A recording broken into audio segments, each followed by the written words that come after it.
Entrevista. O governador Felício Ramute, sobre o Pix, aí, inclusive, para também dos veículos, o que assusta um pouco é o valor do IPVA, né? Que foi uma herança deixada pelo governo anterior, essa é a grande realidade, né? E não é barato, né? Clemente, mais uma opção de pagamento, né, do IPVA. Sim. O IPVA que teve, dependendo do tipo do veículo, até uma redução proporcional, se você considerar também o período de inflação. São as nossas obrigações dos impostos municipais e estaduais. Lembrando que o IPVA também, parte do recurso pago, volta para cidades onde esses veículos são licenciados. O IPVA também é uma fonte de receita importante das cidades do estado de São Paulo e de todo o Brasil. Vamos falar aqui sobre sua vinda hoje em São José dos Campos. Hoje sua agenda está bem completa hoje na cidade. São vários assuntos. Você vai estar agora às 9 horas no Paço Municipal também, CDHU, enfim, né? São várias reuniões hoje na cidade, né, Felício? Clemente, mais uma oportunidade de voltar à região do Vale do Paraíba como governador em exercício. Eu estive só em habitação, já estive em Silveiras, já estive em Canas, Putim, Aparecida, Joanópolis, né? Claro, tive em outras cidades para outras agendas, mas você vê, Joanópolis e Aparecida, nós entregamos unidades habitacionais que estavam sendo aguardadas há 10 a 20 anos, Clemente, obras paradas que nós retomamos, assim como fizemos aqui na Tamoios, uma obra que há 7 anos aguardava o governo estadual ter um olhar aqui para a região e concluir aquele desvio que nós tínhamos na Tamoio. Depois o Contorno, uma obra de 30 anos, já entregamos a primeira etapa e eu tive a oportunidade de fazer essa entrega junto com os prefeitos do litoral também. Foi agora em dezembro isso. Foi agora antes do Natal, Ano Novo, né? Um momento de pico e está funcionando muito bem o pessoal que tem frequentado a região e acompanhei essa semana também, Derrite, já como governador em exercício, Clemente, o nosso secretário Derrite, que visitou o Litoral Norte para verificar a nossa Operação Verão. Se você que está nos escutando, saiba que você pode ir ao Litoral Norte, ao Litoral Sul do estado de São Paulo. Nós temos mais 3.200 policiais, além dos policiais que atendem normalmente essa região, para garantir a segurança das pessoas que vão agora aproveitar esse período de férias, curtir uma prainha. Eu sei que Clemente não gosta, tomar uma cervejinha, né? Salgar o corpo, né, Clemente? Lá vem ele. Mas pode fazer isso com a tranquilidade e a segurança, porque o governo do estado de São Paulo tem uma operação especial como nunca teve, do ponto de volume de policiais militares presentes agora no nosso Litoral Sul e Litoral Norte. Felício, aproveitando o seu trabalho junto aí a essa entrega do trevo ali na altura de Caraguatatuba, sentido Ubatuba, lá na chegada a Ubatuba tem aquele trevo também que não é fácil, e inclusive é uma via privatizada também, concedida, né? CCR, eu acho, se não me engano, é ela que comanda lá. Existe a possibilidade de fazer uma melhoria na chegada a Ubatuba, Felício? Olha, Clemente, eu acho que, vamos lá. Nós estamos falando da Tamoios. Me explica. Nós vamos falando da Tamoios. Ela chega ali, depois, o contorno chega ali no iniciozinho da Massaguaçu, antes um pouco da Massaguaçu. Ali são pistas, sim, isso. Ali são pistas simples, né? O pessoal que vai para as praias, às vezes enfrenta trânsito, e isso segue nessa pista simples, que chega até Ubatuba e depois chega até a divisa com o Rio de Janeiro.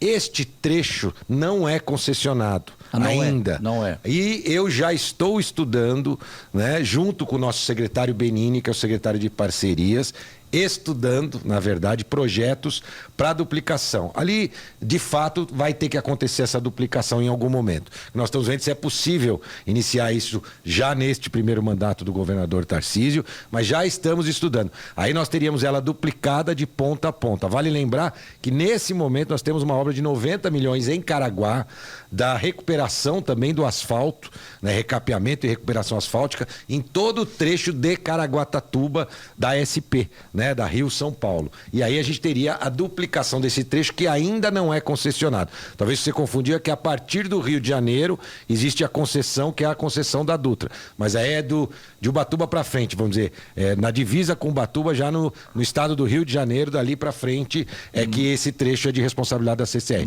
Esse pedaço ainda não, assim como um outro pedaço que ainda vai ficar, que é o de São Sebastião, da Serra, das praias de São Sebastião.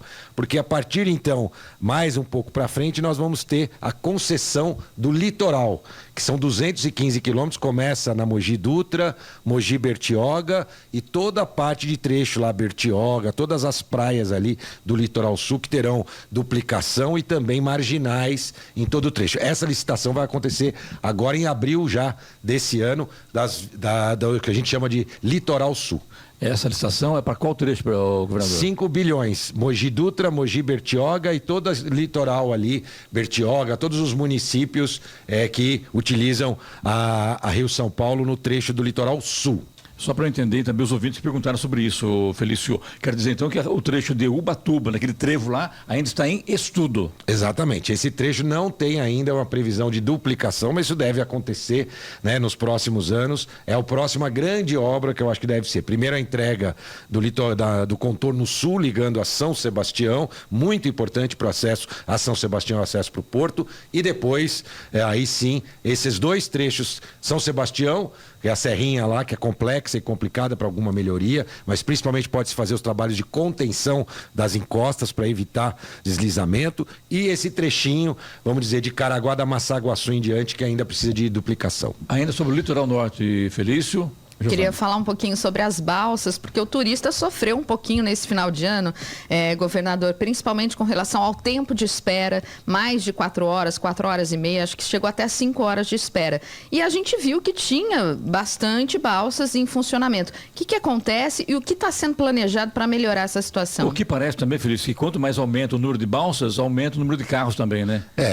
O turismo, graças a Deus, está muito forte, muito fortalecido, sofreu muito na pandemia e voltou com força total o setor de turismo e evento. Isso é a parte boa, mas nós temos que estar melhor preparados. Nós recebemos, né, nas questões da balsa, para vocês terem uma ideia, tem balsa lá da idade do Clemente, de 1951. Lá. Quantos, 51? Quase. Eu sou de 59. Tá ali, pertinho. Entendeu? Nós temos balsa lá de 1951 operando. São 8 travessias de balsa no estado inteiro. Não é só São Sebastião e Ilhabela. E aí vem uma boa notícia. A travessia Santos-Guarujá vai ser trocada pelo túnel. Finalmente esse túnel deve sair. Nos próximos dias nós vamos ter um anúncio, metade do investimento do governo federal, metade do governo estadual. O projeto já existe, já está adiantado, e aí a travessia passa a ser rodoviária, pode ser feita com ônibus, com carro, enfim. É uma obra esperada há muitos e muitos anos. Então, um investimento de 5 bilhões de reais, 1,2 quilômetros a obra inteira, o túnel mesmo tem por volta de 800 metros, isso elimina a principal travessia, ou melhor, reduz muito, vai manter ainda, mas vai reduzir muito a principal travessia, que é Santos Guarujá. Depois do Santos Guarujá, a próxima principal, a segunda, é Ilhabela São Sebastião. Lá nesse momento nós temos 5 balsas de veículos, 2 de passageiros, né? Transporte de passageiros, mas essas 5 de veículos, 3 são sem motorização própria.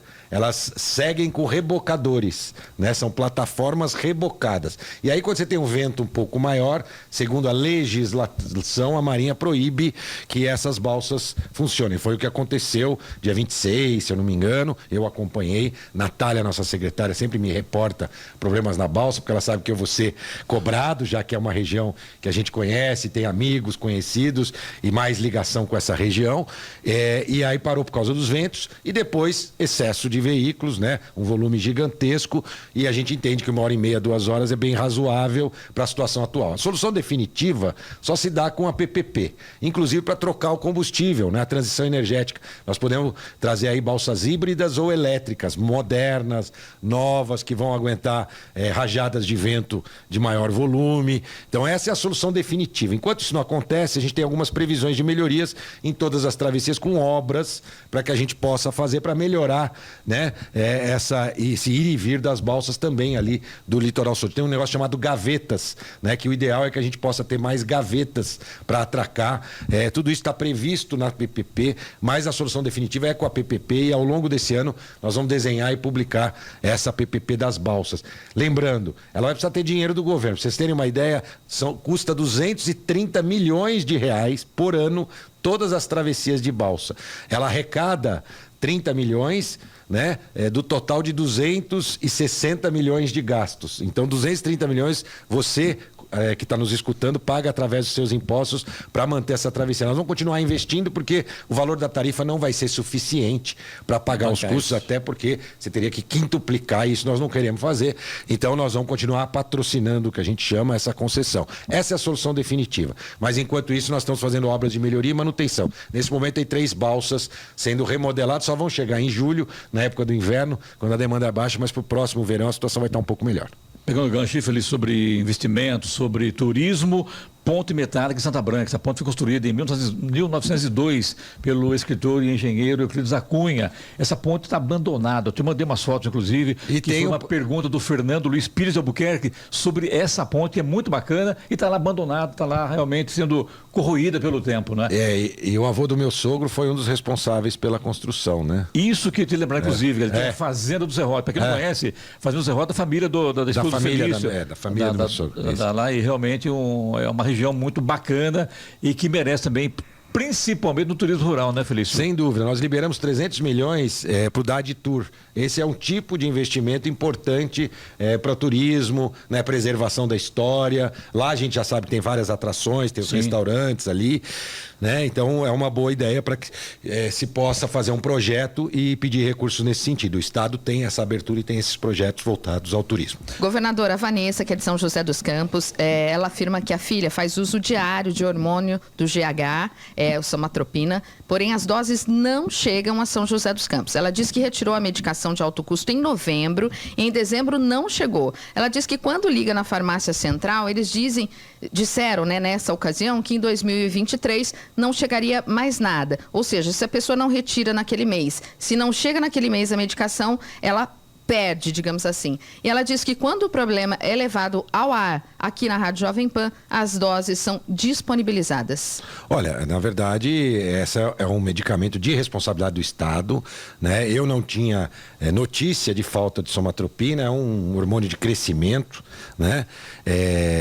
E normalmente se retira esses medicamentos e os médicos responsáveis é quem acabam aplicando esse medicamento nos pacientes. Normalmente são crianças, jovens que tomam esses medicamentos. Não pode faltar, eu não tenho notícia de que está faltando, mas vou cobrar a Diretoria Regional de Saúde a respeito disso, se tiver o número do protocolo dela. Até onde eu sei, o fornecimento estava feito de forma normal e constante em relação à somatropina. Valéria está aqui, quem sabe ela vai consultar a DRS antes do término do programa, a gente volta com a notícia efetiva. Felício, na verdade, a gente sabe que também que a saúde hoje está meio complicada, principalmente nos hospitais municipais. Isso não é São José, não é São Jacareí, acho que é o estado inteiro, o Brasil inteiro tem problema de saúde, principalmente quando um caso mais grave. Por exemplo, eu tive acesso à informação, uma pessoa estava com suspeita de câncer e não conseguia marcar exame, chegou lá de manhã, tipo 10 horas da manhã, e saiu de lá, daí acabou sendo internado por volta de meia-noite. Eu acho que esse tempo, Felício, é muito tempo para uma pessoa ficar no hospital doente, já adoentada, e precisar de atendimento. Pergunto a você, tem conhecimento disso? Falta um pouco de gerenciamento, de gestão ali na recepção, de acompanhamento, porque os médicos terminam o horário, logicamente eles vão embora e passam o plantão para outros médicos. E, na verdade, como esse outro médico que entrou no plantão não tem conhecimento da causa, a coisa acaba se enrolando no meio do caminho. O que dá para fazer sobre isso, Felício? Bom, vamos lá, Clemente. Primeiro é importante, de forma resumida, né, dizer a vocês, o atendimento da rede básica, da atenção básica é dos municípios, é uma missão dos municípios. Aí nós temos os nossos hospitais especializados, lembrando que também existem as AMES, né, que atendem e fazem os diagnósticos, principalmente nessa questão oncológica, e depois são encaminhados para a nossa rede de oncologia. Nós fizemos um mutirão oncológico do Estado, essa é uma missão do Estado, o tratamento de oncologia na grande maioria dos municípios, assim como tratamentos de hemodiálise, também é uma missão do Estado. Nós realizamos nesse primeiro ano 1 milhão de cirurgias eletivas. O que é cirurgia eletiva? É aquela que não é de urgência, é aquela que tinha uma fila muito grande, a fila continua, mas nós batemos o recorde em volumes, aumentamos quase mais de 20% o número de cirurgias eletivas. Precisamos começar e continuar esse trabalho com a regionalização. Nós tivemos aqui na nossa região, eu vou falar aqui da região especificamente, muitos investimentos. Temos a construção, eu visitei também Cruzeiro, na construção do Hospital Regional. O HMUT de Taubaté está passando por dificuldades, mas o Estado está colocando 3,5 milhões, né, ali no HMUT, e até março, abril, se essa situação não for resolvida, nós vamos buscar outras soluções para atender, principalmente o pessoal do Vale Histórico, Vale da Fé, que utiliza ali o Hospital de Taubaté. Agora o Frei Galvão recebeu um convênio de 10 milhões de reais, importante também para ajudar nos tratamentos, inclusive hemodiálise, para evitar que as pessoas saiam do Vale do Paraíba para fazer hemodiálise. Então, uma série de investimentos. A regionalização tem como objetivo desenhar os atendimentos para poder atender melhor. E por fim, Clemente, só para resumir, a grande mudança que é a tabela SUS paulista. Isso é inédito nos estados, onde o governo do estado vai pagar para as santas casas e entidades filantrópicas valores justos pelos procedimentos. Imagina que um parto, uma santa casa recebe R$500 com os médicos, com tudo. Não paga o custo, quanto mais ela fizer, mais prejuízo ela tem. Nós vamos pagar R$2.500, 5 vezes mais do que a tabela SUS. Tabela SUS, e lembrando, o SUS é excelente, é modelo para o mundo, mas a tabela está desatualizada. Então o governo federal finge que paga, né? E os hospitais não realizam procedimentos onde não tem um retorno adequado e evitam, aí não tem oferta. Nós vamos mudar isso com a tabela SUS paulista, que já se iniciou, foi publicado agora no finalzinho do ano a tabela mostrando quanto a mais essas entidades vão receber. Por exemplo, porque a minha pergunta, eu até entrei no site do AC Camargo, que é uma referência de câncer, e para você fazer uma consulta pelo SUS no AC Camargo, tem que ter um encaminhamento da Prefeitura de São Paulo. Não, dependendo da cidade, vamos lá. Cada hospital é referência para uma região. É a mesma coisa alguém querer vir para o Hospital Municipal de São José, né? Ou para o Hospital Regional aqui, vamos falar, de São José. Não é porque você é de São Paulo que você liga aqui, vai fazer uma consulta e vai ser atendido no regional aqui de São José, ainda que ele é estadual. Existe um protocolo, um procedimento e uma linha de atuação. E existem alguns hospitais que têm uma especialização ainda maior, que eventualmente alguém pode sair daqui do hospital daqui, que chegar à conclusão que não consegue atender esse tipo de problema e encaminhar para o hospital com uma especialidade ainda maior em determinados casos, como por exemplo de câncer, mas sempre com a indicação, com esse encaminhamento feito ou pela rede básica ou pela própria rede estadual. Para entender melhor, o governador, senhor prefeito, Felício, para entender melhor aqui, por exemplo, tem uma pessoa com câncer aqui em São José, por exemplo, e ela vai ser enviada, precisa ser encaminhada para o AC Camargo, que é uma hospital. Não, ela vai para o Pio 12. Ela pode ir para o Pio 12, né? Nós temos como referência aqui para fazer o atendimento para ela. Não para o HM. Não, HM hoje não é a referência de tratamento oncológico. Então ela vai radioterapia, o Pio 12 encaminha para você. Aí se o Pio 12 não tiver a condição, se for algum tipo de questão de câncer, onde o Pio 12, que é uma exceção da exceção, ela pode utilizar outros hospitais disponíveis, você citou o AC Camargo, mas podem ser outros hospitais que atendem melhor uma determinada especialidade dentro da oncologia. Assim como, por exemplo, o Hospital de Barretos, né? Mas não é a prefeitura diretamente que encaminha. A gente tem a referência da região. Tudo isso é controlado pelo sistema que chamava-se CROSS, mudou de nome agora, mas todo mundo conhece como CROSS, que é o Sistema de Reservas do Estado. Entendido. Vamos lá agora para o nosso intervalo. Na volta, quer falar que sou Felício já está com as malas prontas para a China. Giovana, por isso que é bom ter, por exemplo, um intervalo comercial, né? Além da rádio faturar, a gente fica sabendo outras coisas, né? Por exemplo, a viagem não é só China, tem outros lugares também, né? É isso mesmo, isso mesmo. Clemente, eu estou indo à China dia 8, levar os projetos de PPP. Eu sou presidente do Comitê de Desestatização, então vamos levar as oportunidades e no retorno eu faço uma parada nos Emirados Árabes, né? Em Abu Dhabi, Dubai, e tem uma notícia que tem tudo a ver com São José, né? O Grupo ED, eu recebi o Grupo ED, aqui quero parabenizar o prefeito Anderson, né? O Grupo ED é um conglomerado de 25 empresas dos Emirados Árabes Unidos, que investiu aqui em São José dos Campos, 500 milhões de reais com a aquisição de uma empresa e contratação de produtos para exportação também. 500 milhões de reais. Mas eu não posso adiantar, mas posso dizer que o Grupo ED gostou muito da região, em especial de São José dos Campos, e vem novos investimentos de novas empresas adquiridas por esse grupo de Abu Dhabi, né? E eu vou lá fazer uma visita para poder reforçar, né, o quanto o Estado de São Paulo gostaria de ver novos investimentos aqui no nosso estado de empresas deste grupo, e vou visitar outros grupos também econômicos para levar também os projetos de PPP, concessões. Então, no retorno, a minha escala já era ali, eu acabei parando mais 3 dias, porque eu vou via Dubai, e aí na volta eu paro 3 dias lá para fazer alguma série de reuniões e com certeza trazer novidades, não só para o estado de São Paulo, mas em especial para São José dos Campos. Eu já conheci o CEO, que é diretamente relacionado ao Sheik de Abu Dhabi, ele esteve comigo lá no Palácio dos Bandeirantes, e agora eu vou conhecer a empresa e junto, quem sabe com o prefeito Anderson, poder trazer ainda melhores notícias aqui para São José dos Campos e para o estado de São Paulo. Vamos falar agora sobre segurança pública. Os índices de criminalidade diminuíram bastante, né? Então, o Vale do Paraíba pode comemorar 15% de queda do volume de homicídios. É claro que a gente quer muito mais do que isso. Por isso que é a primeira região que vai ter a Muralha Paulista, né? Vale Litoral vai ser a primeira região do estado de São Paulo com as câmeras com inteligência, como nós temos aqui em São José dos Campos e que deram esse resultado tão expressivo.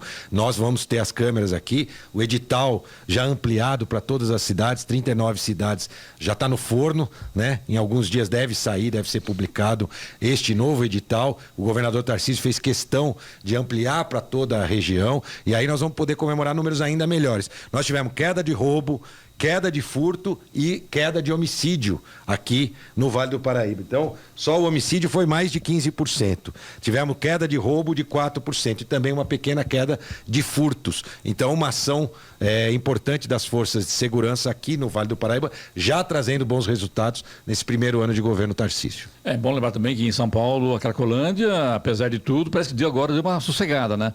Não se ouve mais falar tanto de Cracolândia, como se falou no finalzinho do ano passado, né, Felício? Olha, Clemente, a gente tem lá também resultados positivos, ainda que a gente ainda tenha uma sensação de insegurança. A cidade de São Paulo está contratando câmeras para a região central, na verdade já está instalando, isso vai ser muito bom. A gente sabe, eu costumo dizer, eu sou prefeito, fui prefeito de uma cidade onde as câmeras fizeram uma grande diferença no apoio às forças de segurança. São Paulo precisa disso, os próximos dias elas vão estar funcionando na região central, o governador lá, Tarcísio, em parceria com o prefeito Ricardo Nunes, essas câmeras vão fazer toda a diferença, porque infelizmente o Brasil inteiro, a pessoa quer fugir da sua cidade, fugir da sua família, consumir drogas, segue para o centro da cidade de São Paulo. Terra de ninguém, é isso que vai acabar com o monitoramento que a gente já tem feito e que vai se ampliar. Reforço nos policiais, dos policiais. E nós tivemos um Natal lá na Praça da Sé, como nunca foi visto. A gente viu a população curtindo o Natal na Praça da Sé, com decoração de Natal, árvore. Foi muito bonito de ver o centro vivo. É isso que nós queremos para o futuro do estado de São Paulo, em especial da cidade. Mais um mérito seu, né? Para valer, né? Trabalhando em conjunto com todos e com a prefeitura. A minha missão é coordenar um grupo de muitas pessoas envolvidas e é legal quando a gente começa a ver resultados. Começamos 30 anos de problemas a Cracolândia. A gente não prometeu que vai resolver do dia para a noite, mas é uma ação com a velocidade necessária para fazer bem feito, ou utilizando aqui, como a gente sempre fala em São José, do jeito certo. Tem que ter tranquilidade, calma. Claro que vem pressão de gente que quer ver aquilo resolvido do dia para a noite, mas não é assim. Mas mantenho, Clemente, o estilo de prefeito. Eu falo que eu sou 50% prefeito, né, e 50% vice-governador, porque eu gosto de estar com os comerciantes lá de São Paulo, da Santa Efigênia, lá da Rua das Motos. Eu atendo a cada 15 dias no centro de São Paulo, ali no centro eu faço esse atendimento, tem um gabinete que a cada 15 dias eu utilizo, para estar perto e entender melhor os problemas. E o prefeito Ricardo Nunes tem sido um grande parceiro. Isso quer dizer que o Tarcísio apoia o Ricardo como... Entramos na eleição. Entramos na eleição. Tem que entrar, não tem como, né? E pega o gancho de São Paulo para falar também de São José dos Campos. Claro. Em São Paulo específico, o PSD já, o nosso presidente Kassab já disse do apoio do PSD ao Ricardo Nunes. O Tarcísio escuta muito o nosso ex-presidente Bolsonaro e eles estão ainda conversando a respeito, mas é uma tendência natural de que eles também acabem apoiando o prefeito Ricardo Nunes em São Paulo na sua reeleição na disputa contra a esquerda radical, né? O candidato de esquerda radical que nós temos lá na cidade de São Paulo. São Paulo não merece. E que hoje lidera as pesquisas, né? Esse candidato já em algumas pesquisas, o prefeito Ricardo Nunes já no segundo turno passa à frente, né? Algumas pesquisas já apontam isso. E aqui em São José dos Campos, nós temos não só o meu apoio ao nosso prefeito atual Anderson, mas também o apoio do nosso governador Tarcísio, isso já definido quando ele eu vai e ele apoiar o Anderson, já está definido já isso. Isso já foi definido quando nós nos juntamos, né, PSD e republicanos. Clemente, nas eleições municipais é natural que se reproduza, ou melhor, é desejado que se reproduza o mesmo cenário de partidos que apoiam no estado, apoiando candidatos a prefeito nas cidades. Mas a gente sabe que as realidades de cada cidade às vezes não permitem que isso aconteça.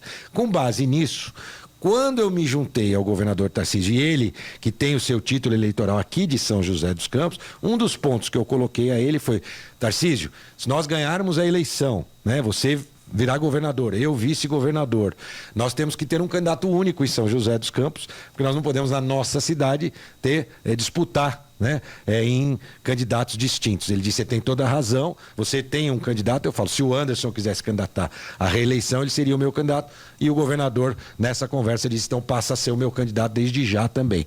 Cada cidade tem uma realidade, mas em São José dos Campos, nós já definimos isso lá atrás, antes mesmo de ganhar a eleição para governador e vice. Com a nossa experiência política, a gente sabe que seria muito ruim para a cidade ter o governador apoiando um candidato a prefeito e vice-governador apoiando outro. Então isso já foi definido lá atrás, né? Então a tranquilidade da gente ter um único candidato, e o Anderson tem feito um grande trabalho, o que nos dá ainda mais satisfação de poder apoiar o Anderson, que tem sido um grande prefeito para a cidade. Jacareí já é uma situação completamente diferente, mas o PSD e o Republicano estão andando juntos, né? Lá nós teremos um candidato do PSD, nosso doutor Rodrigo, e que tem o apoio do Republicano, Rodrigo Salomão, e que nós temos o apoio do Republicano. Assim como o PSD tem candidatos em várias outras cidades do Vale do Paraíba e do estado de São Paulo. E hoje nós já temos 15 prefeitos, né, aqui no Vale do Paraíba e Litoral, filiados ao PSD, mas se nós olharmos filiados aos demais partidos do nosso grupo de apoio, praticamente todo o Vale Litoral é da base de apoio do governador Tarcísio. Como a função da imprensa é cobrar, Felício, você disse pra gente, prometeu aqui que traria o Tarcísio Freitas aqui na rádio com você para falar sobre eleições. Ainda tenho 3 anos pela frente, hein? Não, esse ano ainda. Esse ano ainda, tá bom? Felício, sempre muito bom tê-lo aqui, muito obrigado, sucesso a você e bom trabalho, e conte conosco sempre, tá bom? Eu que agradeço, sempre bom poder voltar à minha cidade. Eu que estou em São Paulo, mas sou de São José, minha casa permanece aqui, né? Sempre bom, e voltar com boas notícias como hoje: 40 milhões de reais de investimentos do governo do estado em habitação na cidade de São José dos Campos, e a entrega da adutora da Sabesp, que vai melhorar o abastecimento da região leste e sudeste, que sofreu tanto com a falta d'água naquela outra ocasião, e agora a gente espera, a gente confia de que não vai voltar a sofrer. Ainda tem mais obra na região sul da Sabesp, então vai ser 2 entregas importantes, e tem uma diferença, viu, Clemente, se me permitir rapidamente. Claro. Esse contrato do CDHU, o CDHU dá o recurso para a prefeitura, porque a gente conhece a prefeitura de São José, sabe que aplica bem os recursos, e a prefeitura é quem vai construir as unidades habitacionais, vai licitar e vai construir essas unidades habitacionais, e aí sim faz o sorteio e passa a ser do CDHU, mas a responsabilidade da construção passa a ser da prefeitura. Muito obrigado, bom dia. Eu que agradeço, sempre um prazer para falar com vocês. Um 2024 de muita energia, muita alegria, saúde, e que nós possamos juntos construir cidade, estado e um país cada vez melhor. Obrigado.